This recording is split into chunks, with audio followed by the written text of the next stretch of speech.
Tech startups have created more billionaires in the last decade than any other type of business. But here's the problem. Those spaces are incredibly competitive. The smartest, most ambitious, most well-funded people are trying to build the next generation of AI companies, DTC companies, SaaS companies, and I don't blame them. I mean, I've tried to do that myself. I used to own a pet care brand, which kind of did okay.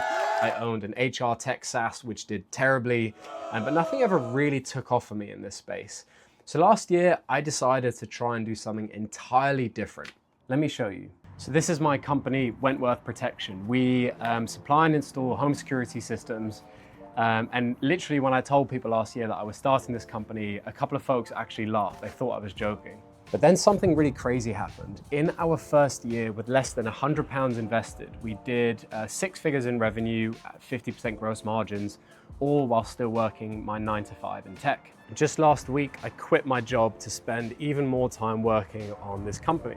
Now you might be asking yourself, why would you quit a really good job at a super high growth AI Sequoia-backed startup like Veed to build a really boring business in a really unsexy industry? And I think it's a fair question. I ask myself that question every day as well. I have really high levels of conviction that there is a massive opportunity in the home services space. These industries are dominated by companies that really haven't changed the way they do business since the early 2000s. So what am I actually doing differently? Everything we take for granted in tech and DTC, things like how we think about customer acquisition and funnels and AI and CRM and brand and customer experience, I'm taking all of those things and bringing them into this really boring industry that hasn't seen any type of innovation for years and years and years. I am a huge admirer of founders like Sam and Jules at Resi, Jeremy at Kibana, Ben and Sam at Heatable, Brandon and Carter at Pinks.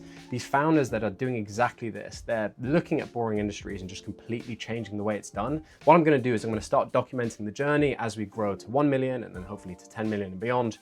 And I would love for you to come along with me. So I recently did an interview with my friends over at Indie Bites talking about my journey from literally going door to door to try and sell my products to crossing the 6-figure mark. And I'll share the link somewhere here.